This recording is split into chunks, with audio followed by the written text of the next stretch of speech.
मी माननीय राहुल गिरी सर यांना अशी विनंती करते की त्यांनी आपले 2 शब्द सांगावे.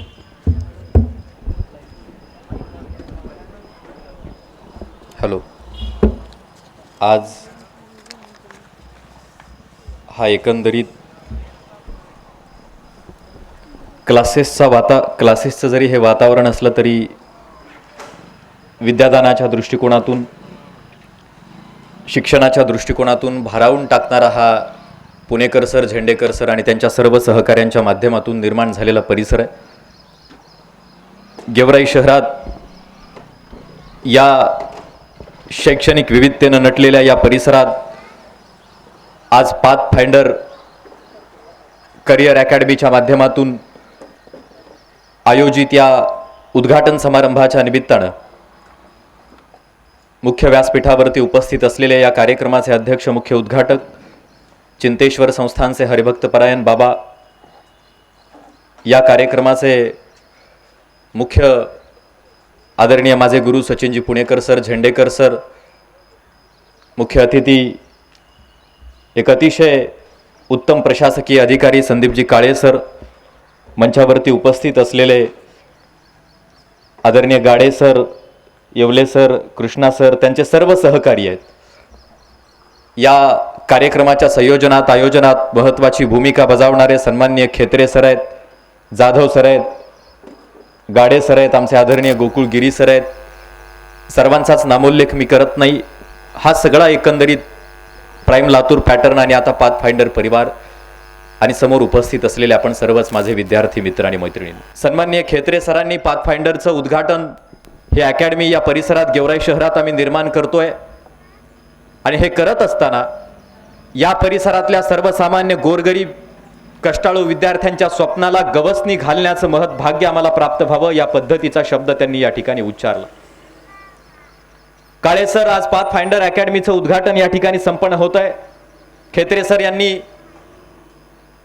11 सप्टेंबर हाच दिनांक का निवडला मला माहीत नाही. त्या पाठीमागे त्यांचा काय उद्देश असेल हेही मला माहीत नाही. पण आपल्या सर्वांना या गोष्टीची जाणीव बाबा मी करून देऊ इच्छितो. 11 सप्टेंबर हा तोच दिवस आहे ज्या दिवशी या भारत मातेचा सर्वोत्तम भूमिपुत्र, या देशातल्या तरुणांना जगण्याच्या अनुशासनाचा नवा नियम ज्यांनी स्वतःच्या जीवितातून घालून दिलं, त्या स्वामी विवेकानंदांनी शिकागोच्या धर्म परिषदेत केलेलं भाषण 700 श्रोत्यांनी ऐकलं आणि त्यांच्या पहिल्याच माझ्या प्रिय बंधू आणि भगिनींनो या शब्दावर सतत 2 मिनिटभर ते टाळ्या वाजवत होते. तो ऐतिहासिक क्षण, तो ऐतिहासिक दिवस आजचा आहे. आणि या दिवशी त्याच विवेकानंदांच्या प्रेरणेनं, त्याच विवेकानंदांच्या देशातल्या युवकांना एक नवी दिशा प्राप्त व्हावी, या जाणीवेतून या अतिशय ऐतिहासिक दिनी हा कार्यक्रमाने हे उद्घाटन संपन्न होतं. यासाठी जोरदार टाळ्याने आपण या सर्व पाथफाइंडर परिवाराचं अभिनंदन या कार्यक्रमाच्या निमित्तानं या ठिकाणी करूया. तब्बल 10 वर्षाचा शिकण्याचा, शिकविण्याचा अनुभव या सर्व शिक्षक वृंदांच्या गाठीशी आहे. मी या कार्यक्रमाला या ठिकाणी उपस्थित आहे, तेही या प्राईम लातूर पॅटर्न परिवाराचा एक प्रामाणिक सदस्य, एक विद्यार्थी या जाणीवेतून आणि या नात्यानं मी उपस्थित आहे. या सर्व शिक्षकांच्या हातून विद्येचे, शिक्षणाचे धडे मीही गिरवलेत. माझ्याही मनात या एकंदरीत परिवाराच्या प्रति ज्या भावना आहेत, त्या भावना व्यक्त करण्याच्या दृष्टिकोनातून मला वाटतं या ठिकाणी आपण मला बोलावलं, त्याबद्दल मी आपल्या सर्वांचं आभार या कार्यक्रमाच्या निमित्तानं या ठिकाणी व्यक्त करेल. आज गेवराई शहरात जर आपण पाहिलं, एकीकडे एक गोष्ट लक्षात घ्या माझ्या विद्यार्थी मित्रांनो, मानवी जीवनाचा विचार करत असताना अन्न, वस्त्र, निवारा या 3 गरजा अतिशय महत्त्वाच्या आपल्याला सांगितल्या गेल्यात. पण आधुनिक कालखंडात मानवी जीवन अधिक सुखकर होण्यासाठी, मानवाला अधिक उत्तम पद्धतीचं जीवन जगण्यासाठी अन्न, वस्त्र आणि निवारा याच तोडीनं शिक्षण आणि आरोग्य या 2 गरजा सर्वात महत्त्वाच्या आज होऊन ठेपल्याच्या आपल्याला दिसून यायला लागतात. तुमचं जीवन, तुमचं एकंदरीत कर्तृत्व घडवत असताना तुमचं आरोग्यही तितकंच उत्तम पाहिजे, तुमचा शैक्षणिक प्रवास आणि शिक्षणाचे तुमच्यावरचे संस्कार सुद्धा तितकेच उत्तम असले पाहिजेत. ही गोष्ट आपण लक्षात घेतली पाहिजे. आणि म्हणून वर्तमान स्थितीमध्ये आरोग्याशी संबंधित असलेली व्यवस्था, शिक्षणाशी संबंधित असलेली व्यवस्था, या व्यवस्थांना शाश्वत अशा स्वरूपाचं स्वरूप प्राप्त झाल्याचं आपण सर्वजण पाहतो आहोत. आज जर कुठल्या एखाद्या मोठ्या शहरात आपण गेलो तर तिथं क्लासेसचं फुटलेलं पेव, वैद्यकीय क्षेत्रात हॉस्पिटलचं फुटलेलं पेव आपण सर्वजण पाहू शकतो. पण आपल्या गेवराई शहरामध्ये या पद्धतीच्या सरळ सेवा असतील किंवा इतर सर्व परीक्षा असतील, त्या परीक्षांना सामोरं जाण्यासाठीचा एक अतिशय उत्तम आणि गुणवत्ता असलेल्या दर्जाचा क्लास आपल्याला त्या ठिकाणी उपलब्ध होताना दिसून येत नव्हता. वैद्यकीय क्षेत्र असेल, इंजिनिअरिंग असेल, या क्षेत्राशी संबंधित क्लासेसचं प्रमाण आहे, परंतु सरळ सेवेसारख्या परीक्षांना सामोरं जाण्यासाठी विद्यार्थ्यांना गुणवत्तेनं शिक्षण देणारी व्यासपीठं त्या ठिकाणी आपल्या परिसरात नव्हती. आणि म्हणून या पाथफाइंडर परिवाराच्या माध्यमातून मला वाटतं गेवराई आणि गेवराईच्या आजूबाजूला फार मोठा वर्ग आहे, जो वर्ग या परीक्षेला सामोरा जात असल्याचं आपल्याला दिसून येत आहे. आणि मग या वर्गाला दूरचा प्रवास हे शिक्षण घेण्यासाठी, त्या परीक्षांना सामोरं जाण्यासाठीची पूर्वतयारी करण्यासाठी करावा लागतो. मात्र याच शहरामध्ये, या परिसरात आपण अतिशय सुलभ अशा स्वरूपाचं, अतिशय समर्पक अशा स्वरूपाचं दालन त्यांना या ठिकाणी उपलब्ध करून दिलं. त्याबद्दल तुमचं कौतुक आणि अभिनंदन या कार्यक्रमाच्या निमित्तानं या ठिकाणी केलं गेलं पाहिजे. मुळात आपला हा सगळा परिसर जिल्ह्याचा असेल, या तालुक्याचा असेल, या परिसराला भौगोलिकदृष्ट्या या परिसरावर सातत्यानं अन्याय आपण सर्वजण पाहतो, अनुभवतो आहोत. या परिसरातला सर्वसामान्य शेतकरी असलेला वर्ग आणि त्या शेतकऱ्याची ही सगळी तरुण पिढी आहे, त्या शेतकऱ्याचे हे सगळे पाल्य आहेत. आणि म्हणून यांना एक नवी दिशा प्राप्त व्हावी. मला अतिशय कौतुक आणि आनंद या गोष्टीचा वाटला की थेट तुमचं ध्येयच तुम्हाला प्राप्त करून देणारा अशा स्वरूपाचा उल्लेख या क्लासेसमध्ये आपण न करता पाथफाइंडर, तुम्हाला तुमचा दिशा, तुमचा रस्ता दाखवणारा एक उत्तम सोबती तुमचा सहकारी, या जाणीवेतून मला वाटतं हा क्लास, तो विचार घेऊन हा क्लास या ठिकाणी आहे. आणि म्हणून या बाबीचा अतिशय महत्त्वाची अशा स्वरूपाची ही बाब या ठिकाणी मला वाटायला लागते. मी ज्या बाबीचा उल्लेख करत होतो की हा जो परिसर आहे अतिशय भौगोलिकदृष्ट्या आणि इतर बाबीच्या दृष्टिकोनातून अतिशय अन्यायग्रस्त अशा स्वरूपाचा हा परिसर आहे. शैक्षणिक दृष्ट्या जरी आपण पाहिलं तर या परिसराचा शैक्षणिक दृष्ट्या तितका विकास न झाल्याचा आपण सर्वजण त्या ठिकाणी पाहू शकतो. अशा स्वरूपाच्या या परिसरामध्ये आपण हा क्लास निर्माण करून या परिसरातल्या विद्यार्थ्यांना दिशा देऊ पाहतायत. असं म्हटलं जातं की कुशल खलाशी हा शांत समुद्रावर नाही तर तो खवळलेल्या समुद्रावरच निर्माण होत असतो. आणि म्हणून विद्यार्थी मित्रांनी सुद्धा, तरुण मित्रांनी सुद्धा ही गोष्ट लक्षात ठेवली पाहिजे की हा खवळलेला सागरच, हा परिसर जो आहे, हा जो अतिशय व्यत्ययानु पाहणारी ही जी परिस्थिती, याच परिस्थितीत तुम्हाला एक नवी दिशा, तुम्हाला यशाकडे घेऊन जाणारी दिशा गवसू शकते. आणि या दिशेकडे घेऊन जाण्यासाठी तुमच्यासोबत पाथफाइंडरचा हा परिवार त्याच ताकदीनं तुमच्या सर्वांच्या सोबत आहे. ही गोष्ट तुम्हा सर्वांच्या दृष्टिकोनातून अतिशय महत्त्वाची.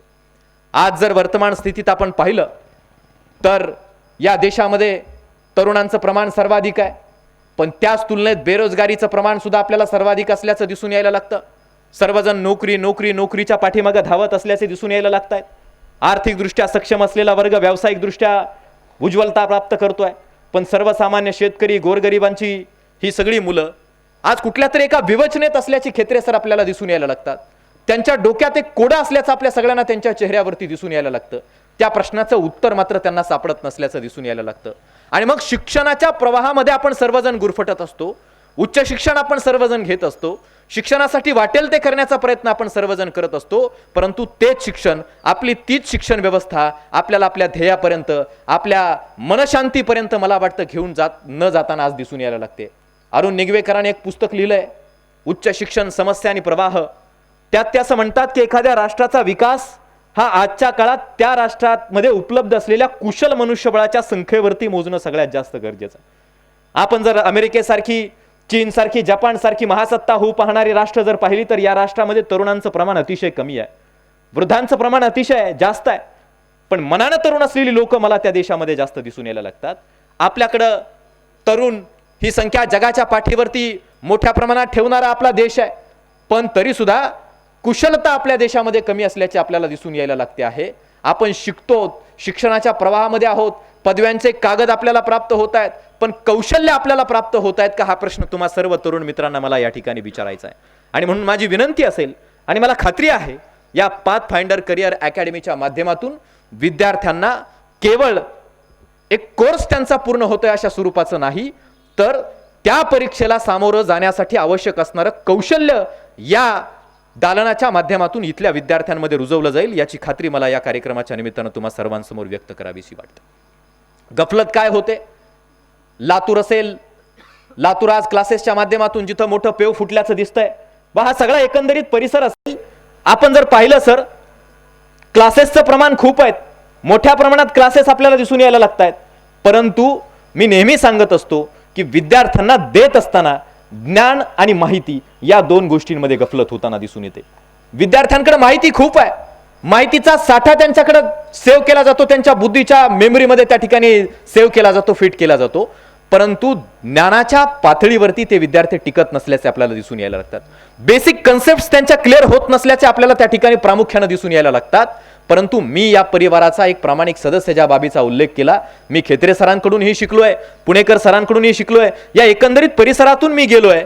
मला एका गोष्टीची खात्री आहे, भलेही माझ्याकडे माहिती कमी प्राप्त मला झाली असेल, मात्र माझ्या बेसिक कन्सेप्ट्स ज्या अशा परीक्षांना तुम्हाला सामोरं जाण्यासाठी अतिशय आवश्यक असतात, ज्या सामाजिक पातळीवरती तुम्हाला जगण्यासाठी सुद्धा तितक्याच महत्त्वाच्या असतात, त्या बेसिक कन्सेप्ट्स या क्लासेसच्या माध्यमातून नक्कीच तुम्हा सर्वांच्या परिपूर्ण होतील याची खात्री या कार्यक्रमाच्या निमित्तानं मी या क्लासेसचा एक पूर्वीचा विद्यार्थी या नात्यानं तुम्हा सर्वांना या ठिकाणी देणं अतिशय महत्त्वाचं समजतो. ज्ञान आणि माहिती या दोन गोष्टीतली गफलत मी तुम्हाला सांगत होतो. मी नेहमी एक उदाहरण सांगत असतो, तुम्ही ज्ञानी झालं पाहिजे, केवळ माहितीचा साठा माझ्याकडे प्राप्त होतोय आणि ती माहिती घोकम पट्टीनं पाठांतरानं परीक्षेत मी उतरवण्याचा प्रयत्न त्या ठिकाणी करतोय, या पातळीवरती आपण सर्वजण प्रयत्न करत असतो. परंतु माझं असं मत आहे, ज्ञानी होण्याकडे कल असला पाहिजे. तुम्ही म्हणाल ज्ञान आणि माहितीतला फरक नेमका काय? ज्ञान आणि माहितीतला फरक करत असताना मागेही मी ते उदाहरण सांगितलं होतं की एक बस होती, त्या बसनं खेत्रे सरांचे विद्यार्थी असलेले कदाचित बॉटनीचे अतिशय नामांकित असे दोन व्यक्ती सर त्या ठिकाणी प्रवास करत होते. अतिशय हुशार, पदव्या त्यांनी बॉटनीमध्ये प्राप्त केलेल्या, वनस्पती शास्त्रात प्राप्त केलेल्या, अतिशय विद्वान असलेले हे दोन प्रवासी त्या बसनं चाललेले होते, सुटाबुटातले, टाय बांधलेले. त्यांच्या शेजारी सीटवर फाटक्या बंडीतला एक सर्वसामान्य गोरगरीब शेतकरी बसलेला होता. दोघांची चर्चा सुरू झाली. त्या शेतकऱ्यानं ऐकलं, दोघं जण चर्चा करत होते. त्यांनी खिडकीतून एक बाहेर झाड पाहिलं आणि ते दोघं जण म्हणायचे, बॉटनीचा वनस्पती शास्त्राचा हा सिद्धांत असं सांगतो की या झाडाला 3 महिन्यात आंब्याची फळं लगडतील. दुसरा म्हणायचा, तुझा हा सिद्धांत अशा स्वरूपात चुकीचा आहे, माझा हा सिद्धांत असं सांगतो की त्याला 2 नाही 3 महिन्यात आंब्याची फळं लगडतील. दोघांची चर्चा सुरू होती. वनस्पती शास्त्राचे सिद्धांत ते एकमेकांच्या समोर प्रस्तुत करत होते, मांडत होते, सांगत होते. तो शेतकरी ऐकत होता. त्या शेतकऱ्याला वाटायचं किती ज्ञान या दोघांकडे सुद्धा आहे, किती अभ्यास या दोघांचा आहे. वनस्पती शास्त्राचे वेगवेगळे सिद्धांत हे सांगतायत, सुटाबुटातले हे ग्रहस्थ. बस थांबण्याची वेळ आली, तो शेतकरी उतरण्याची वेळ आली. तो शेतकरी त्या दोघांच्या जवळ गेला आणि म्हणाला, बराच वेळपासून तुमची चर्चा मी ऐकतोय, मला फार समाधान झालं, किती ज्ञानी तुम्ही आहात, किती विद्वत्ता तुमच्याकडे आहे, तुमच्या अंगातले सुटाबुटातले कपडे सगळं पाहिलं तर तुमच्या मोहून टाकता तुम्ही दोघे सुद्धा. पण मला एक तुम्हाला प्रश्न हात जोडून विनंती आहे, माझं जेवढं ज्ञान आहे, माझी जेवढी माहिती आहे ती मला असं सांगते, तुम्ही जे झाड खिडकीतून पाहिलं त्या झाडाला कधीच फळं आंब्याची लगडणार नाही. ते दोघं त्या शेतकऱ्यावर हसायला लागले आणि म्हणाले, अरे आमचं वनस्पती शास्त्राचा हा सिद्धांत सांगतो एवढ्या दिवसात फळं लगडतील, आमचा तो सिद्धांत सांगतो तेवढ्या दिवसात फळं लगडतील. आम्ही एवढे शिकलो सवरलो, ते उगाचच का? कुठल्या माहितीच्या बळावर तुम्ही सांगताय, कुठल्या ज्ञानाच्या बळावर तुम्ही सांगताय त्याला आंब्याची फळं कधीच लगडणार नाही? तो शेतकरी हात जोडून म्हणाला, साहेब तुम्ही खिडकीतून जे झाड पाहिलं होतं ते आंब्याचं नाही, ते लिंबाचं झाड होतं. हा विनोद आपल्याला वाटेल, हे विनोदी उदाहरण आहे, पण यातून आपल्याला समजून हेच घ्यायचं आहे की शिक्षण, विद्यापीठातून प्राप्त होणारे पदव्यांचे कागद तुम्हाला प्राप्त झाले याचा अर्थ तुम्ही ज्ञानी झालात असा होत नाही. या जगाच्या पाठीवर आणि या देशात जर आपण पाहिलं, काल परवा ज्या अण्णाभाऊ साठेंचं जन्मशताब्दी वर्ष साजरं झालं, 1.5 दिवसाची शाळा शिकलेला माणूस, पण 100 पेक्षा सुद्धा वेगवेगळ्या स्वरूपाचं साहित्य ज्या अण्णाभाऊ साठेंनी निर्माण करण्याचं काम केलं, 1.5 दिवसाच्या नंतर शाळेची पायरी चढण्याचं काम त्यांनी केलं नाही. ज्या बहिणाबाई आयुष्यभर अशिक्षित राहिल्या पण त्यांच्या नावानं मला वाटतं उत्तर महाराष्ट्र विद्यापीठाला नाव दिलं गेलं त्यांचं. ज्या सावित्रीबाई फुलेनं महात्मा ज्योतिरावांकडून घरामध्ये अक्षर गिरवण्याचं काम केलं, त्या सावित्रीबाई फुलेंचं नाव पुण्यासारख्या दक्षिण भारतातल्या नामांकित अशा विद्यापीठाला त्या ठिकाणी दिल्याचं आपण पाहायला मिळतं. गाडगेबाबांचं नाव विद्यापीठाला देणं असेल, जी माणसं शाळेत कधी गेली नाहीत त्या माणसांची नावं विद्यापीठाला आहेत.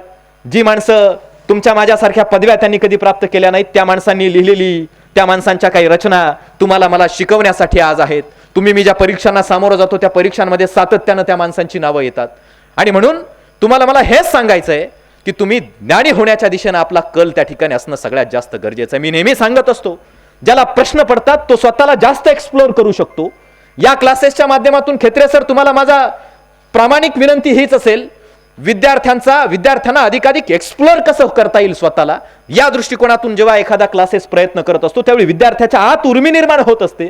मला हे शिकायचंय, मला ही गोष्ट माहिती करून घ्यायची आहे, मला ती गोष्ट समजून घ्यायची आहे. आणि ती गोष्ट समजून घेण्याची उर्मितावस्था विद्यार्थ्याच्या अंतःकरणातून जेव्हा निर्माण होते त्याच वेळी तो विद्यार्थी ते ज्ञान ग्रास्प करण्याचा त्याचा कल त्याकडे जास्त असू शकतो असं मला त्या ठिकाणी वाटायला लागतं. केवळ प्रश्नसंच विकत आणायचे, लोकांना पडलेले प्रश्न आपण सोडवायचे. ज्ञानेश्वरांची एखादी कविता आहे, बहिणाबाईंची एखादी कविता आहे, न्यूटनचा एखादा सिद्धांत आहे, पायथागोरसचा एखादा नियम आहे, भास्कराचार्याचा एखादा काहीतरी आहे, आणि मग हे भास्कराचार्य किती मार्कांना पडणार, न्यूटन किती मार्कांना पडणार, ज्ञानेश्वर किती मार्कांना पडणार, बहिणाबाई किती मार्कांना पडणार, हेच प्रश्न विद्यार्थ्यांना पडतात. पण मला स्वतःला प्रश्न पडलेले प्रश्न या ज्ञानी अनुभवी शिक्षकांकडून सोडून घेण्याच्या दृष्टिकोनातून आपण त्या ठिकाणी प्रयत्न केले पाहिजेत. या पाथफाइंडरचं हे वैशिष्ट्य असेल याची खात्री मी तुम्हाला देतो. पाथफाइंडर परिवार तुम्हाला शिकवण्याच्या कामी तर कुठे कमी पडणारच नाही, पण त्याहीपेक्षा जास्त तुम्हाला पडलेल्या प्रत्येक प्रश्नाचं उत्तर त्याच तन्मयतेनं देण्याचं काम आणि ते प्रश्न सोडवण्यासाठी एक स्वतंत्र दालन निर्माण करण्याचं काम या पाथफाइंडर परिवाराच्या माध्यमातून होईल याची खात्री सुद्धा या कार्यक्रमाच्या निमित्तानं मी तुम्हा सर्वांना या ठिकाणी देऊ इच्छितो. आज केवळ हे सर्व शिक्षक या पाथफाइंडर अकॅडमीच्या माध्यमातून तुमच्यावरती काहीतरी संस्कार करतील, पण माझं असं मत आहे की 30% शिक्षकांनी करायचं असतं, उरलेलं 70% हे विद्यार्थ्यांनीच करायचं असतं.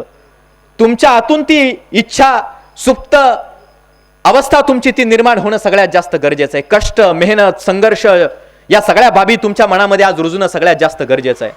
आज विद्यार्थी या अकॅडमीमध्ये तुम्ही याल, तुमचं स्वतंत्र ध्येय घेऊन याल. ज्या विवेकानंदांचा उल्लेख मी केला, ते विवेकानंद असं म्हणायचे की मी तुम्हाला एखादी व्यक्ती आदर्श म्हणून तुमच्या समोर उभा करेल आणि तुम्हाला असं म्हणणार नाही की तुम्ही त्या व्यक्तीच्या पाठीशी जा. मी आदर्श तुम्हा सगळ्यांसमोर निर्माण करेल, आदर्श तुम्हा सगळ्यांसमोर उभा करेल. तुम्ही ठरवायचंय तुमचा आदर्श तुम्ही कुणामध्ये पाहायचंय ते. या पाथफाइंडरच्या माध्यमातून सुद्धा तुम्हाला तेच होईल. तुम्हा सगळ्यांसाठी ते वातावरण निर्माण करून दिलं जाईल.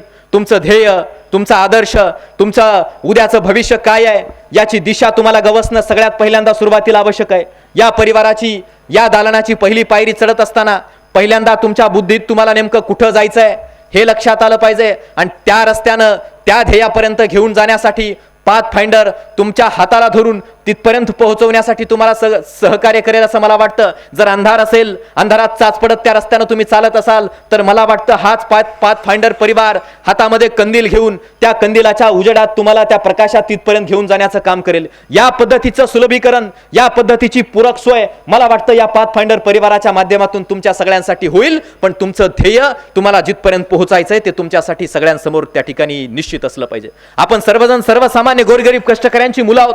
आर्थिकदृष्ट्या कदाचित कोणी सुबत्ता कोणाकडे असेल, पण प्रत्येकासमोर संघर्ष असतो, प्रत्येकासमोर मेहनत प्रत्येकाला करावी लागते, अडचणी असतात. प्रत्येकाला असं वाटत असतं माझ्यासमोर अडचणी मी करूच शकत नाही, मला हा प्रश्न मी ते सोडवूच शकत नाही, माझ्यासमोर समस्या मी तिथपर्यंत पोहोचूच शकत नाही. पण असं कुणीही म्हणायचं नसतं. मला वाटतं अडचणी प्रत्येकाच्या समोर असतात, मेहनत प्रत्येकाच्या समोर असते. मेहनत, कष्ट जर केली तरच तुमच्यात ते सामर्थ्य निर्माण होत असतं. एका शिक्षकानं एका वर्गामध्ये एक फुलपाखराचा कोश जो असतो, त्या कोशातून ते फुलपाखरू बाहेर येत असतं. ते कोश फोडतं स्वतः आणि मग बाहेर येतं. वर्गात आणून ठेवलं विज्ञानाच्या शिक्षकानं. वर्गात समोर विद्यार्थी बसलेले होते, काही खोडकर होते, काही हुशार होते, काही विनम्र होते. शिक्षकानं टेबलावरती आणून ठेवला आणि शिक्षक बाहेर निघून चालले. शिक्षक म्हणाले, बाळांनो 5 मिनिटात मी परत येतो, तोपर्यंत या फुलपाखराच्या कोशाला कुणी हात लावायचा नाही. एका धडपड्या खोडकर विद्यार्थ्यानं पाहिलं, त्या फुलपाखराच्या कोशामध्ये ते फुलपाखरू धडपडतंय बाहेर पडण्यासाठी, मेहनत करतंय, कष्ट करतंय, जीवाची बाजी लावतंय त्या कोशातून बाहेर पडण्यासाठी. ते पोरगं उठलं, वर्गातल्या विद्यार्थ्याने हलकल्लोळ केला. गुरुजी म्हणाले त्याला हात लावू नको. त्या पोरानं त्या फुलपाखराच्या कोशाला हात लावला, त्या फुलपाखराला बाहेर काढण्याचा प्रयत्न केला. ते छोटंसं फुलपाखरू त्या कोशातून बाहेर आलं. जसं बाहेर आलं तसं ते मरून पडलं. गुरुजी वर्गात आले, त्या पोराला भीती वाटायला लागली. सगळी पोरं चिडीचूप शांत बसली. गुरुजींनी पाहिलं टेबलावरती ते फुलपाखरू कोशातून बाहेर येऊन मृत्युमुखी पडलेलं आहे. गुरुजी म्हणाले, सांगितलं होतं हात लावू नका, कुणी हात लावलं, कुणी मारलं या फुलपाखराला? ते पोरगं घाबरायला लागलं. सगळ्यांनी त्या पोराचं नाव सांगितलं. गुरुजींनी त्याला उभं केलं. गुरुजी म्हणाले, ठीक आहे, मी बाहेर यासाठी गेलो होतो, मला माहित होतं तुमच्यापैकी कुणीतरी या फुलपाखराच्या कोशाला हात लावेल, त्याला सुलभता प्राप्त करून देईल, त्याला सोपस्कार प्राप्त करून देईल, त्याला बाहेर येण्यासाठी सहकार्य करेल, ते बाहेर येईल आणि मृत्युमुखी पडेल. मला तुम्हाला हेच सांगायचंय, त्या फुलपाखराला त्या कोशातून बाहेर येण्यासाठी जी मेहनत करावी लागते, जी झटपट करावी लागते, त्या झटपटीतून त्याचे पंख तेवढे बळकट होतात आणि बाहेर आल्यानंतर ते सक्षमपणे जगू शकतं. स्वतःला अगोदर संघर्ष करावा लागतो बाहेर पडण्यासाठी कोशातून, आणि त्यावेळी ते सुखकर जीवन जगू शकतं. अगदी तेच आपल्या प्रत्येकाच्या आयुष्यात असतं. आपल्या प्रत्येकाच्या आयुष्यामध्ये ज्या अडचणी सातत्याने येत असतात, जी मेहनत आपल्याला करावी लागते, जो संघर्ष येत असतो, जी कष्ट करावं लागतं, त्या कष्टातून तुमच्या माझ्या जगण्यासाठी आवश्यक असणारे पंख तुमचे माझे मजबूत होत असतात. आणि त्यासाठी ती धडपड तुम्ही मी प्रत्येकानं अनुभवली पाहिजे. नाहीतर त्या धडपडीच्या काळातच जर आपण सुलभता प्राप्त करण्याच्या पाठीशी लागलो तर नंतरचं आपलं जीवन मृतप्राय झाल्याशिवाय राहत नाही. हे सर्व माझ्या विद्यार्थी मित्रांनी या ठिकाणी समजून घेणं, लक्षात घेणं मला वाटतं अतिशय गरजेचं. के श्रीनाथ नावाचा केरळातला एक तरुण केरळमधल्या एका रेल्वे स्थानकावरती कुलीचं काम करायचा. प्रवासी जर आले कोणी तर त्या प्रवाशांच्या बॅगा उचलून द्यायचा, पैसे मिळायचे आणि काहीतरी खाणं पिणं, त्याचा व्यवहार, त्याचं जगणं त्या ठिकाणी चालायचं. तो के श्रीनाथ कानामध्ये हेडफोन्स इयरफोन्स वापरायचा, मोबाईल फोन खिशात असायचा, लोकांच्या बॅगा उचलायचा आणि हेडफोन्सवर तो काय करायचा तर तो KPSC केरळा पब्लिक सर्व्हिस कमिशनची परीक्षा, त्याची तयारी तो श्रवणाच्या माध्यमातून त्या ठिकाणी करायचा. आले गेलेली लोक त्याला म्हणायची की अरे तुला एकतर काम करावं लागेल नाहीतर शिकावं लागेल. तो म्हणायचा दोन्ही गोष्टी मी एकाच वेळी करेल, मला जगण्यासाठी कामही करायचंय आणि मला माझं भविष्य घडवण्यासाठी शिकायचं सुद्धा. लोक त्याला हसायची, पण तुम्हाला कौतुक वाटेल, तुम्हाला विश्वास बसणार नाही या गोष्टीवर. तोच के श्रीनाथ घरी जाऊन युट्यूबच्या माध्यमातून कुठल्या तरी अशा पाथफाइंडरच्या सहकार्याच्या माध्यमातून त्या ठिकाणी अभ्यास करायचा. कुलीचं काम करणारा, लोकांची साहित्य डोक्यावरती पेट्या वाहून देणारा तोच के श्रीनाथ त्या केरळ पब्लिक सर्व्हिस कमिशनच्या परीक्षेमध्ये कधी काळी प्रथम क्रमांकाने उत्तीर्ण झाला, तो के श्रीनाथ. आणि म्हणून या पद्धतीच्या समस्या प्रत्येकाच्या आयुष्यात असतात. या पद्धतीची मेहनत प्रत्येकाला करावी लागते. या गोष्टींची जाणीव तुम्हाला या कार्यक्रमाच्या निमित्तानं मला करून द्यायची. मागे मी एक उदाहरण खेत्रे सर सांगितलं होतं, काळे सर त्यावेळी त्या कार्यक्रमाला होते, की एक वडार समाजातली बाई रस्त्यावर खडी फोडायच्या कामाला जायची. खडी फोडायच्या कामाला जायची, स्वतःचं 12 वर्षाचं लेकरू सोबत घेऊन जायची. अंगात एके दिवशी ताप आहे, खडी फोडते, कलेक्टरची गाडी तिथं आली. कलेक्टरनं त्या बाईचं संथ गतीनं चाललेलं काम पाहिलं. त्या बाईला वाटेल त्या शिवाय तो कलेक्टर द्यायला लागला. कलेक्टर गाडीत बसून निघून गेला. बाईच्या डोळ्यात पाणी यायला लागलं. त्या 12 वर्षाच्या लेकरानं पाहिलं, माझ्या आईच्या डोळ्यात पाणी. कलेक्टरनं शिव्या दिल्या. ते पोरगा आईजवळ गेला, आईचे अश्रू पुसायला लागला. आईला म्हणाला, आई कोण होतं हे तुला शिव्या देऊन गेलं? आई म्हणाली, बाळा ते कलेक्टर होते, मोठे साहेब होते. त्या पोरानं आईच्या हातातली छन्नी आणि हातोडा हिसकावला. ते पोरगं एका दगडावर खडकावर गेलं. तिथं छन्नीचे घाव त्या दगडावर आणि खडकावर घालायला लागलं. आईला वाटलं पोरगं काय वेडेपणा करते. आई धावत धावत पोराच्या जवळ गेली. आईनं पोराच्या हातातला छन्नी हातोडा हिसकावण्याचा प्रयत्न केला. त्या पोराच्या हातावर जखम झाली, रक्ताची चिरकांडी उडाली. त्या जिथं पोरगं त्या दगडावर काहीतरी कोरत होतं तिथं रक्त रक्त शिंपलं गेलं. आईला वाटलं पोरानं नेमकं काय कोरलंय. वाचण्यासाठी आईनं स्वतःचा पदर घेतला, पदरानं ते रक्त पुसलं. त्या वडार समाजाच्या त्यावेळच्या 12 वर्षाच्या त्या लेकरानं तिथं लिहिलं होतं, आई तुझ्या डोळ्यातल्या अश्रूचा बदला घेण्यासाठी मी सुद्धा एक दिवस मोठा साहेब होणारच. आणि काळे सर तेच पोरग, ही सत्यकथा आहे खेत्रे सर, तेच पोरग नंतर याच महाराष्ट्र राज्यातल्या सोलापूर जिल्ह्यातल्या करमाळा तालुक्यातलं तेच पोरग देशातून मला वाटतं काहीतरी 22वं राज्यातून पहिलं आलं. आणि तेच पोरग कलेक्टर झालं. कलेक्टर वडार समाजातल्या सर्वसामान्य ते पोरग कलेक्टर झालं. मला वाटतं या पद्धतीची उर्मी, या पद्धतीची दृढ इच्छाशक्ती तुमच्या अंतःकरणात निर्माण होत असेल तर मला वाटतं या पाथफाइंडर परिवाराच्या माध्यमातून तुमच्या ध्येयापर्यंत पोहोचणं तुम्हा सगळ्यांसाठी काही मुश्किल नाही. ते ध्येय तुमच्या अंतःकरणात निर्माण होणं सगळ्यात जास्त गरजेचं आहे. समस्या किती येतील, ठोकरे खाकर गुनगुनाना जिंदगी है, दर्द पाकर मुस्कुराना जिंदगी है, तुझे जीना है तो पर्वत की तरह हौसला रख वरना तिनके की तरह तू बिखर जाएगा. या व्यवस्थेत, या परिस्थितीत जर तुम्हाला जगायचं असेल तर तुम्हाला तो हौसला घेऊन जगावं लागेल. तुमच्या प्रत्येक समस्येवर मात करण्याची दृढ इच्छाशक्ती घेऊन तुम्हाला जगावं लागेल. त्यावेळी तुम्ही तुमच्या ध्येयापर्यंत अशा पाथफाइंडर परिवाराच्या सहकार्यातून त्या ठिकाणी जाऊ शकू, ही गोष्ट लक्षात घ्या. आज तरुणांमध्ये दैववादाचं प्रमाण मोठ्या प्रमाणात फोफावताना दिसून आपल्याला येत आहे. आपण श्रद्धाळू असलं पाहिजे, अंधश्रद्धाळू बाबा नसलं पाहिजे असं मला वाटतं. पण या परिस्थितीत जर तुम्हाला यशापर्यंत पोहोचायचं असेल तर मला वाटतं देवाला सुद्धा कर्मवादी जास्त आवडतात, दैववादी कमी आवडतात. आणि म्हणून कर्मवादी होण्याच्या दृष्टिकोनातून आज इथल्या तरुणांनी प्रयत्न केला पाहिजे. मनगट कणखर असू द्या, आपुले निखळ असू द्या, श्रद्धा असं मी म्हणेल. तळहाताच्या रेषावरती आता नका भरोसा ठेवू. तोडा शृंखला, तोडा पिंजरा, मारा भरारी गगनी. आणि गुलामीतल्या सौख्यावरती तुम्ही नका भरोसा ठेवू. गुलामीची ही सगळी किलमिश, दैववादाची ही सगळी किलमिश तुम्हाला झुगारून द्यावे लागतील. प्रयत्नवादी व्हावं लागेल, कर्मवादी व्हावं लागेल. कर्मावर, प्रयत्नावर तुम्हाला सखोल अशा स्वरूपाची श्रद्धा तुमची सर्वांची ठेवावी लागेल. तुम्हाला सकारात्मक व्हावं लागेल. नकारात्मक परिसरात तुमच्या सहवासात कोण आहे याचा विचार इथल्या प्रत्येक तरुणांना करणं मला अतिशय गरजेचं वाटायला लागतं. कारण तुमचा सहवास सुद्धा तितकाच महत्वाचा असतो. एका गरुडाचं चुकून अंड एका कोंबड्याच्या खोराडात पडावं, कोंबडीनं त्यावर बसावं, गरुडाचं पिलू त्यातून बाहेर यावं, त्या गरुडाच्या पिलानं कोंबड्यांच्याच पिलासोबत नांदावं, खेळावं, आणि तेच गरुडाचं पिलू कोंबड्यांच्याच पिलासोबत खेळत नांदत मोठं व्हावं. ते कोंबड्यांसोबत मोठं झालेलं असतं, त्याला माहीतच नसतं मलाही गरुडासारखं उडता येतं. आकाशातून राजबिंडा गरुड एका दिवशी झेपवावा, त्या कोंबड्याच्या पिलानं पाहावं वरती त्या गरुडाकडं आणि म्हणावं मी सुद्धा या गरुडासारखा एके दिवशी उडू शकेल का. त्या गरुडाचंच पिलू पण कोंबड्याच्या खोराडात राहिल्यामुळं त्यालाच प्रश्न पडला मी सुद्धा आकाशातल्या या गरुडासारखा एक दिवस उडू शकेल का. ते तुमच्यासोबत व्हायला नको. तुम्हा प्रत्येकामध्ये आकाशामध्ये झेपावण्याची गरुडाची इच्छा शक्ती आहे, पण कोंबड्याच्या खोराडामध्ये जर तुम्ही राहत असाल, नकारात्मकतेच्या वातावरणात जर तुम्ही राहत असाल, सहवासात जर तुम्ही राहत असाल, तर त्याच पद्धतीचे संस्कार तुमच्यावरती होतील आणि न्यूनगंड तुमच्या मनात त्या ठिकाणी निर्माण होऊ शकतो. तो निर्माण नाही झाला पाहिजे यासाठी सुद्धा तुम्ही सगळ्यांनी प्रयत्न करणं मला वाटतं सगळ्यात जास्त गरजेचं आहे. अहो त्या फुलपाखराला माहित नाही मला उडता येऊ शकत नाही. विज्ञानाचा जर विचार केला सर, प्राणीशास्त्राचा जर आपला विचार केला तर फुलपाखराची जी रचना आहे त्या रचनेनुसार फुलपाखराला उडताच येत नाही. ते सामर्थ्यच त्याच्यामध्ये नाही, ती शक्तीच त्याच्यामध्ये नाही, पण त्याला ही गोष्टच माहित नाही की मला उडता येत नाही. आणि म्हणून फुलपाखरू उडू शकतं. कधी कधी काही नकारात्मक बाबी तुमच्यातल्या तुम्हाला माहित नसणं हे सुद्धा सगळ्यात जास्त आवश्यक असतं आणि महत्वाचं असतं. आणि म्हणून तो आत्मविश्वास घेऊन तुम्हाला आज जगावं लागेल. मी आवर्जून तुम्हाला असं सांगेल या कार्यक्रमाच्या निमित्तानं, तो आत्मविश्वास घेऊन तुम्हाला जगणं सगळ्यात जास्त गरजेचं आहे. आयुष्याच्या या पटावरचा जर राजा तुम्हाला सर्वांना व्हायचं असेल, आयुष्याच्या या पटावरचा राजा जर सर्वांना तुम्हाला व्हायचं असेल, तर मित्रांनो आत्मविश्वास नावाचा वजीर सोबत घेऊन तुम्हाला सर्वांना आज चालणं सगळ्यात जास्त गरजेचं आहे. आणि म्हणून आयुष्याच्या पटावरचा हा राजा होण्यासाठी आत्मविश्वासाचा वजीर घेऊन तुम्ही सर्वजण चालणं मला वाटतं सगळ्यात जास्त गरजेचं आहे. केवळ बोलत राहणं मी हे करेल, मी ते करेल, मी असं करेल, मी तसं करेल, तुमच्या बोलण्याकडे जग जास्त लक्ष देत नसतं. जग लक्ष देतं ते तुमच्या कृतीकडे.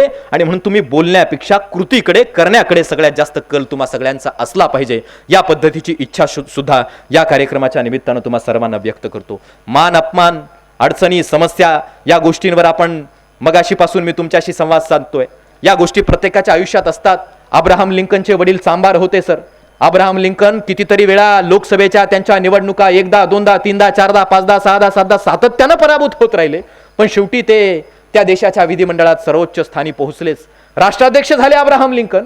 आणि राष्ट्राध्यक्ष झाल्यानंतर तिथले खासदार त्यांना वाटलं हे चांभाराचं पोरगा ज्याचा बाप कधी कधी आमच्या पायातले बूट शिवायचा, हे चांभाराचं पोरगा आता आमचं नेतृत्व करेल का. एका खासदारानं भाषण केलं आणि म्हणाला लिंकनजी तुम्ही इथे येऊन पोहोचला, आमचं नेतृत्व करताय, पण लक्षात ठेवा कधी काळी तुमचे वडील आमचे बूट शिवायचे. अब्राहम लिंकन भाषणाला उभे राहिले आणि म्हणाले मला अभिमान आहे, माझा बाप बूट शिवायचं जरी काम करत असला तरी सुद्धा ते काम तो इतक्या उच्च पातळीला जाऊन करत होता की या देशाच्या सर्वोच्च सभागृहातल्या सगळ्या खासदारांना वापरणारे बूट माझा बाप शिवायचा.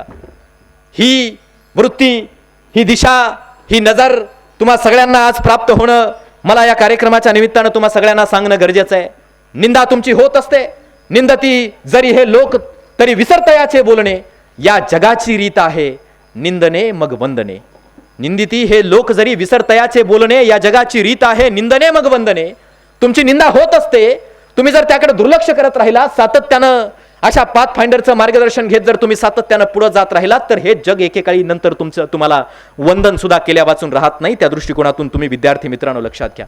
पराभव कदाचित होतील येत्या काळात. पराभव कुणालाही चुकत नाही. प्रत्येकाच्या आयुष्यात कधी ना कधी कुठल्या ना कुठल्या पातळीचा पराभव त्या ठिकाणी येतोच.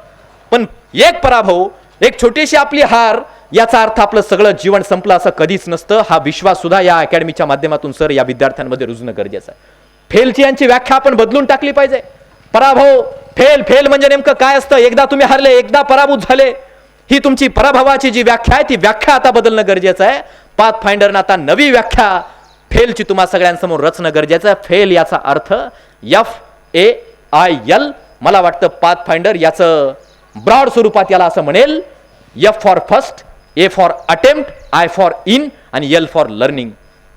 शिकण्याच्या प्रवासातली पहिली पायरी म्हणजे मला वाटतं पराभव आहे. आणि तीच दृष्टी, तीच नजर या पाथ फाइंडर अकॅडमीच्या माध्यमातून तुम्हा सगळ्यांमध्ये रुजावी ही कामना सुद्धा या ठिकाणी व्यक्त करतो.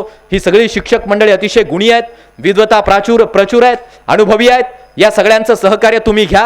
अतिशय नम्रतेनं, तन्मयतेनं, कुशलतेनं या सर्वांच्या सोबत तुम्ही सर्वांनी राहणं गरजेचं आहे. कारण एखाद्या विहिरीतलं जर पाणी आपल्याला काढायचं असेल, पाण्यानं भरलेल्या विहिरीतलं, तर आपल्याला बकेटला दोर बांधावा लागतो सर. ती बकेट त्या विहिरीत सोडावी लागते, पण जोपर्यंत ती बकेट त्या विहिरीसमोर झुकत नाही, बाकत नाही, तोपर्यंत ती बकेट भरत नाही.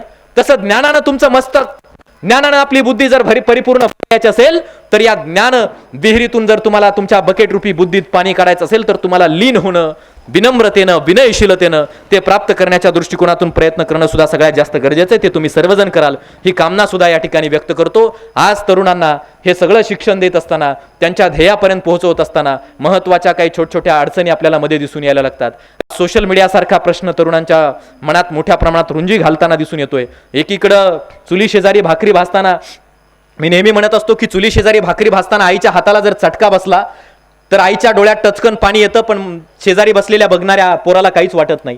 पण फेसबुकवर जर एखादा फोटो अपलोड केला आणि त्याला जर काळेसर कमी लाईक्स आणि कमेंट्स मिळाले, तर पोरांच्या अंगाचा पारा वाढताना आज आपल्याला दिसून यायला लागतो. हे वास्तव आहे. आणि म्हणून आपल्या भावना, जी मानवी जगण्याची अभिरुची आहे, आज जर तुमच्या भावनांची धार जर बोथट होत असेल, तर माणूस म्हणून तुमच्यातली वृत्ती मरू पाहते, हे कधीतरी लक्षात घ्या. माणूस म्हणून तुमची जगण्याची जी प्रेरणा आहे ती प्रेरणा मरू पाहते, हे लक्षात घ्या.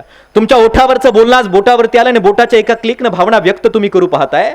ये हृदयी से ते हृदयी संवाद आज पालकातला आणि त्याच्या पाल्यातला नष्ट होऊ पाहतोय. हा संवाद वाढला पाहिजे. शिक्षकातला विद्यार्थ्यातला, पालकातला पाल्यातला हा संवाद सुद्धा वाढणं सगळ्यात जास्त गरजेचं आहे. सोशल मीडिया वापरलं पाहिजे, मात्र त्याच्यातला जो अल्गोरिदम नावाचा प्रकार आहे त्याचा बळी आपण सर्वजण होऊ नये, या पद्धतीची कामनाही तुम्हाला करतो. त्या बाबींचा उल्लेख तुमच्या ध्येयापर्यंत पोहोचण्यासाठी पाथफाइंडरच्या सहकार्यातून तुम्ही सर्वजण योग्य मार्गाने कराल, ही कामना देखील तुम्हा सर्वांना व्यक्त करतो. शेवटचं एक उदाहरण मी नेहमी सांगत असतो की विद्यार्थी मित्रांमध्ये या तरुण अवस्थेमध्ये क्लासेसला येणारे असू द्या, शाळेत जाणारे असू द्या, काही विद्यार्थ्यांना असं वाटत असतं, पाठीमागे बसणारे असू द्या किंवा समोर बसणारे, काही विद्यार्थ्यांमध्ये खुमखुमी असते, बाबा मी विद्यार्थी या क्लासेसचा होतो, आम्ही कधी कधी पाठीमागे बसून नंतर पुणेकर सरांनी आम्हाला पुढे आणण्याचं काम केलं. खुमखुमी असते, विद्यार्थ्यांना एक भूमिका त्यांची असते, काहीतरी खोड्या करायच्या, पोरं हसतात आणि मग हसलं कोणीतरी की त्यांना आनंद वाटत असतो. त्यांना कळत नसतं, त्यांना वाटत असतं मी काहीतरी फार चांगलं कृत्य त्या ठिकाणी करतो. इथं आई वडील पैसे भरतात, क्लासेसला तुम्हाला पाठवतात, या क्लासेसमध्ये तुम्ही येऊन बसता, जीवाच्या जोखमीनं, तळमळीनं, मेहनतीनं शिक्षक तुम्हाला जीवाचा आटापिटा करून हे सगळे मंडळी तुम्हाला शिकवण्याचं काम या ठिकाणी करत असतात. पण पाठीमागे बसून काहीतरी खोड्या करायच्या आणि कुणीतरी हसलं, गुरुजींना त्रास झाला की तुम्हाला आनंद वाटणार. या गोष्टी तुम्ही ज्यावेळी करत असता त्यावेळी तुम्हाला असं वाटत असतं की मी गुरुजींना फसवतोय, मी आई वडिलांना फसवतोय. पण तुम्ही गुरुजींना फसवत नसता, तुम्ही गुरुजींची मजा घेऊन, आई वडिलांची मजा घेऊन त्यांना फसवत नसता, तुम्ही तुम्हाला स्वतःला फसवत असता, हे कधीतरी तुम्ही लक्षात घ्या. मी म्हणत असतो एखादा प्रवासी नॉनस्टॉप बसनं त्यानं बीडला तिकीट काढावं औरंगाबादचं, जी बस कुठंच थांबत नाही, नॉनस्टॉप आहे, नॉनस्टॉपचं 200-250 रुपयाचं तिकीट काढावं, बसमध्ये त्यानं बसावं, बस जायला निघावी, कंडक्टरनं सगळे, ड्रायव्हरनं सगळे प्रवासी मोजावेत, प्रवासी बरोबर असावेत, ड्रायव्हरनं गाडी सुरू करावी आणि या व्यक्तीनं तिकीट काढून सुद्धा बसमधून खाली उतरावं, बस निघून जावी आणि त्यानं टाळ्या पिटत म्हणावं, बघा मी त्याला कसं फसवलं ड्रायव्हरला, तो औरंगाबादला निघून गेला, मी तिकीट काढलं पण त्यात बसलोच नाही. त्याला हे कळत नसतं, त्याला मजा वाटते पण त्याला कळत नसतं मी नेमकं फसवतोय कोणाला, हे तुमच्या लक्षात आलं पाहिजे. आमच्या वेळी एक पक्या नावाचा विद्यार्थी होता बीएचा, मी सांगितली कथा मागेच. पक्या नावाचा एक विद्यार्थी होता, बीएचा विद्यार्थी, शेवटच्या वर्गात शिकणारा आणि नेहमी आमच्या सोबत असणारा. कॉलेजला आम्ही सांस्कृतिक कार्यक्रमात नेहमी सहभागी असायचो. घरी गेलो दुपारी कॉलेज आटपून आणि बातमी अशी आली की पक्याचा कॉलेजमध्ये सत्कार ठेवला. मित्रांनी सांगितलं, म्हटलं पक्या, कधीच कुठल्या कार्यक्रमात, कधीच कुठल्या शिक्षणात, कशातच पुढे नसलेला पक्याचा सत्कार नेमका कसा काय ठेवलाय? म्हणे पक्या शास्त्रज्ञ झालाय. म्हटलं अरे हा पक्या आर्ट्सचा विद्यार्थी हा शास्त्रज्ञ कसा काय झाला? याचं शास्त्रज्ञ होण्यामागचं कारण नेमकं काय असू शकतं? सांस्कृतिक कार्यक्रम तर मला सगळेच माहीत असतात, पण पक्या नेमका शास्त्रज्ञ झाला कसा? आणि मग मी गेलो पक्याला विचारलं, अरे तुझा सत्कार तू म्हणतोय, तू शास्त्रज्ञ झाला म्हणतोय, असं कसं? तो म्हणाला मी एक शोध लावलाय. शोध असा आहे की पक्या या नावाचा आणि शास्त्रज्ञाचा एक दूरचा संबंध आहे. तो कसा? तर पक्याचं उलट होतं कॅप, कॅप म्हणजे टोपी, टोपीचं उलट होतं पिटो, पिटो म्हणजे मारा, माराचं उलट होतं रामा, रामा हा देव आहे, देवचं उलट होतं वदे, वदे म्हणजे बोले, बोलेचं उलट होतं लेबो, लेबो हे एका शास्त्रज्ञाचं, नामांकित शास्त्रज्ञाचं नाव आहे. पक्या या नावाचा शास्त्रज्ञाच्या नावाशी असा दूरचा संबंध आहे आणि म्हणून पक्या असं म्हणतो की मी शास्त्रज्ञ झालोय. त्याला कळत नाही मी नेमकं कुणाला फसवतोय, मी नेमकं काय करतोय, आणि म्हणून तुम्ही कुणाला फसवताय, तुम्ही कुठल्या एका मोठ्या अहम भूमिकेमध्ये तुम्ही सर्वजण जगताय याची जाणीव तुम्हा सगळ्यांना या कार्यक्रमाच्या निमित्तानं या ठिकाणी मला करून द्यायची आहे. मित्रांनो, फक्त एकच गोष्ट या कार्यक्रमाच्या निमित्तानं तुम्हा सगळ्यांना मी सांगू इच्छिल, ज्यावेळी तुम्ही जन्माला येता त्यावेळी सर तुम्ही फक्त देह घेऊन जन्माला येता, तुम्ही नाव घेऊन जन्माला येत नाही. नाव तुम्हाला नंतर प्राप्त होतं, पण ज्यावेळी तुम्ही मृत्युमुखी पडता त्यावेळी तुमचा देह तुमच्या सोबत नसतो, असतं ते फक्त तुमचं नाव. तुमच्या कर्तृत्वातून तुमचं हे नावच शिल्लक राहत असतं. हे नाव निर्माण करण्याचा प्रयत्न या पाथफाइंडर अकॅडमीच्या माध्यमातून तुम्ही सर्वजण प्रामाणिकपणे करा, एवढी इच्छा या कार्यक्रमाच्या निमित्तानं तुम्हाला या ठिकाणी मी आवर्जून या कार्यक्रमाच्या निमित्तानं या ठिकाणी व्यक्त करतो. आणि शेवटी या पाथफाइंडर परिवाराच्या माध्यमातून मला वाटतं हे विद्यार्थी घडतील, या विद्यार्थ्यांचे गोरगरिबांचे संसार या ठिकाणी उभे राहतील. अतिशय उन्नत अशा स्वरूपाचा प्रयत्न खेत्रे सर आपण करताय. खेत्रे सर हे अतिशय विद्वत्ता असलेले सायन्सचे विद्यार्थी, वैद्यकीय इंजिनिअरिंग सारखं शिक्षण घेऊ शकले असते, अतिशय विद्वत्ता असलेला हा ग्रहस्थ, पण खेत्रे सरांनी ठरवलं, पुणेकर सर सारख्या, झेंडेकर सारख्या सर सारख्या या सगळ्या तरुणांनी ठरवलं की मी इथल्या पिढ्या उभा केल्या पाहिजेत, मी इथल्या लोकांना घडवलं पाहिजे. मदुराईच्या उन्नीकृष्णनांनी जसं ठरवलं, ज्यांनी केटरिंगची डिग्री केली होती सरांनी, उन्नीकृष्णनना अमेरिकेत लाखोंचं पॅकेज मिळालं, जायला निघाले, फ्लाईट कॅन्सल झाली, पोस्टपोन झाली. त्यांनी बघितलं फ्लाईट रेल्वे त्यांच्या विमानस्थळाच्या बाहेर येऊन की गर्दी जमलेली आहे, गर्दीत एक अतिशय भुकेनं तडपडणारा माणूस, पोटात खायला अन्न नाही, स्वतःचीच विष्ठा स्वतः खातोय, त्याला आतून भरून आलं. त्यानं ठरवलं करायचं तरी कशासाठी हे सगळं, मी केटरिंग आहे, मी केटरिंगची डिग्री मिळवली आहे, माझ्या हाताला उत्तम चव आहे, मी अतिशय उत्तम पदार्थ बनवू शकतो. त्या व्यक्तीला त्यानं उचललं, स्वतःच्या घरी घेऊन आला. 3 दिवसांना फ्लाईट आहे, त्यानं ठरवलं आता अमेरिकेला जायचं नाही. त्या सगळ्या त्याचे पॅकेज वगैरे त्यानं कॅन्सल केले. कितीतरी लोकांना त्यानं जीव घालण्याचं, खाऊ घालण्याचं काम केलं. मदुराईला एक हॉटेल त्यानं उभं केलं. त्या हॉटेलच्या माध्यमातून आजपर्यंत 12,000 भुकेल्या लोकांना उभं करून त्यांना जीव खाऊ घालून, नाऊ धू घालून त्यांचे संसार आयुष्य उभं करण्याचं काम तो करतोय. त्यानं काय प्राप्त केलं शिक्षणाच्या माध्यमातून, जीवनाच्या जगण्याच्या या सगळ्या प्रवासातून. मला वाटतं या पाथफाइंडरच्या माध्यमातून सुद्धा या स्वरूपाचं अतिशय पुण्याचं काम तुम्ही सर्वजण करताय. या कामाला मनापासून शुभेच्छा या ठिकाणी देतो. बाबा आमटेंच्या शब्दात एवढंच म्हणतो, घाम गाळील ज्ञान येथे, येथुनी उठतील नेते, नांगरू स्वप्ने उद्याची येथली फुलतील शेते, घाम गाळील ज्ञान येथे, येथुनी उठतील नेते. नेते या अर्थानं की स्वतःच्या जीवनाला परिपूर्णतेकडे घेऊन जाणार ही सगळी तरुण उभा राहतील, एवढंच या निमित्तानं म्हणतो. तुम्ही सर्वांनी मला बराच वेळपासून ऐकून घेतलं त्याबद्दल तुमचे आभार व्यक्त करतो. पुन्हा पुन्हा मला बोलवताय त्याबद्दल आभार व्यक्त करतो. मनपूर्वक धन्यवाद.